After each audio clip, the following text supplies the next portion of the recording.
What is up, my guys? Benoit here. Welcome to Tactical Fellowship. The purpose of today's video is to take a viewer favorite, the OG Stalker 1022, and serve up a completely fantastic twist on this viewer favorite. Today I'm going to show you the Stalker Takedown. Before we get to that though, like, subscribe, comment, share this with somebody who loves 22s as much as you. It is my impossible dream, after all, to hit 20K by the end of the year, and if we do, it is only because of you, and I appreciate the support. Speaking of support, new tee, check it out. And if you could also please visit the kit page before this video ends. It's where I do all the work for you, especially the stuff that you see in this video that I don't address directly. Head to the kit page for all the details on that. And even if you decide to go a different route, could you do me a massive favor? Could you use my affiliate buttons at the top of the page? They are literally the only thing keeping this project alive. To Taco Bell. You forgot you even owned a takedown. But this video mysteriously popped in your feed anyways. All right, let's dive right into this. I'm going to start with the build details, and then we'll pivot to some quibbles, and then we will finish with some install notes. And as you can see, the foundation for this build is the Midwest Industries Takedown chassis. Man, this chassis is loaded with Midwest hardiness, bespoke Eastern Bloc nostalgia, and a dash of elvish charm. Of course, this chassis accepts the Ruger 1022 Takedown, which drops right in, and it'll grant you smooth aluminum sleekness, pistol grip capabilities, M-lock opportunities, and an adaptable back end. Basically, it takes everything that's neat and makes it great. The chassis receiver and the front end comes apart and then goes back together like this. Really easy. I'll just come right out and say my two favorite moments on this build, love spots if you will, are the Midwest Industries rear folder and then this SBX threaded shrouded barrel by Tactical Solutions. This is so good that you have to bump this up your acquisition list. It gives you more for less. The welded cage here lets you backfill this space with suppression while keeping the overall length 16 inches to satisfy the rifle requirement. This barrel is accurate, it's lightweight, and it's high end. It's almost always out of stock, so kit page for those details. Now this folder is super fun. It is a beauty and a beast. Now the Magpul X22, it stores into itself, which is pretty awesome. I got a full video on that. No, this doesn't do that. But this receiver section here will get even smaller than the Magpul one in its folded down form. For those of you that are always thinking about stored overall length, perhaps that matters to you. Stout, robust, beefy folding assembly. I really like this brace. Moving on to the overall form and function of this receiver as a whole, the ergos on this are great. It's a smooth and sleek overall package. I'd say the chunky but strong brace back here definitely puts this build on the heavier side. Now, one of the classic moments with this chassis is this front up here. It is just an excellent indexing spot.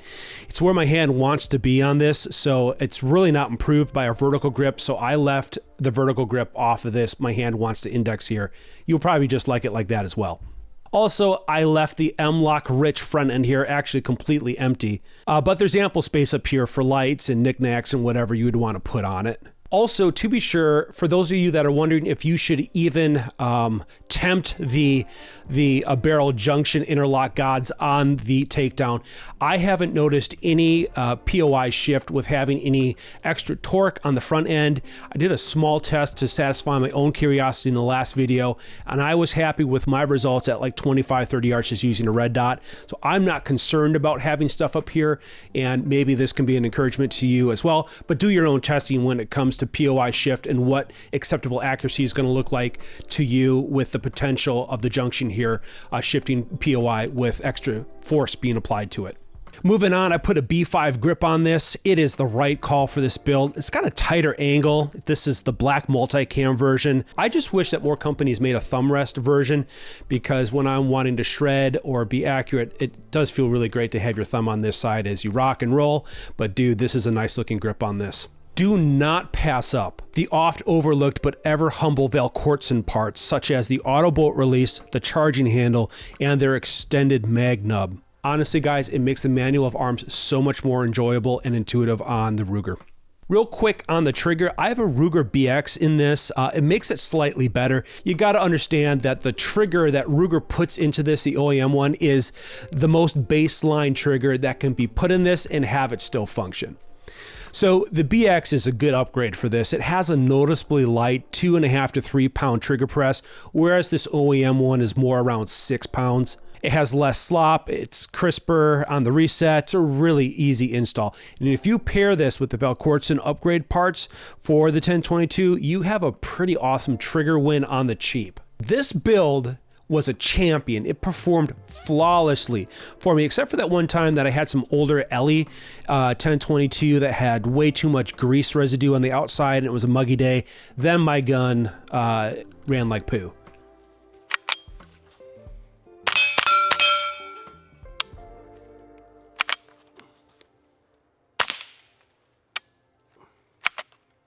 But do I have any quibbles? Yeah, I got quibbles. It's quibble time. All right, quibble number one is that there's a few more edges and angles that are introduced here in the grip spot. The web of your hand will roll over them occasionally. There's nothing sharp here or deal breaking. And this guy here on the bottom, I did not even feel it at all. I know some of you have probably watched the B-roll and you're like, boy, that looks like it's gonna scrape my hand. This one actually I don't even have contact with. It doesn't bug me at all. All right, and then quibble number two, the El Camino can up here only gets a few turns on before it is getting super snug. I don't think that this can is shouldering on the barrel, but I can't see in here because of the shroud. I thought maybe this would need a spacer, but because I'm getting so few threads, would it even decrease the amount of threads I'm getting even further? Or would it just index right? I haven't done that yet. All I know is it feels like the Camino's baffles are tightening against the barrel's threading. It's working great. It's whisper quiet. Ironically, for that B-roll session I didn't take my ear pro off, so I totally could have. All that to say, if I had another hearing safety device, I would probably be trying that on this build. Now for some clutch install notes. The SBX barrel does not fit right off the bat with the Midwest Industries forend. Don't despair though, it will work. You just need to watch my install short on this and you'll get it done. No worries. All right, and then back here, the KNS Picatinny brace adapter is pretty straightforward, but it won't line up if you just screw it in flush with the receiver.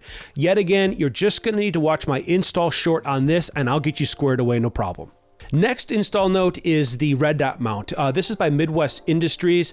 I wanted to use their QD mount for this, but the QD releasing mechanism is on the right side, which creates a traffic jam with the charging handle. So I just used Midwest's regular red dot mount, kit page for those details. So use that or whatever mount you're going to use. Just be mindful that you need to have your charging handle be open and free to do what you're going to do. All right, the last install note I have for you is the barrel to receiver fit. It does have some nuance to it. If you're interested in knowing how to get this tightened right, watch my Takedown X22 video. I kind of go through that pretty much more in detail there. And so you can, I might even make a short of that one actually as well. But it'll be worth your time to get that right. I suppose because I've gotten this right, I don't worry about the POI shift as much. If you get it wrong, I think you really will, because this will be all wiggly. Guys, the Ruger Takedown is meant to be collapsible and storable, but that doesn't mean it needs to look like a wuss. And come on now, this does not look like a wuss. This is, in my opinion, one of the strongest and most feature-rich iterations of the Takedown that can be made, making it an absolutely stellar addition to my Stalker 1022 lineup. So be sure to check out the kit page for all your next steps on this great build and more. And as always, ride fast, shoot straight, get off the couch and into some Tactical Fellowship. And guys, there's a ministry God does when he gets us alone. Because of this, Satan is going to do everything he can to keep the noise and distraction full on. I think though when God does get you alone, it's going to be ironic. The timing's going to be terrible. It will be inconvenient, like the story of Joseph. But good news here, God has already decided that you are worth his effort.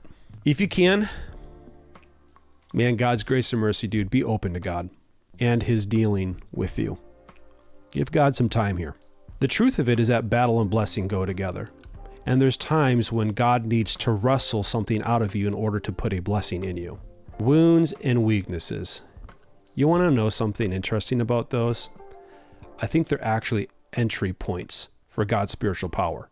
Kind of reminds me, I have like 2 rules for the road. Never trust a man who can't laugh at himself, nor a man without a limp. For the first man will be far from humble, and the second man has yet to wrestle with God.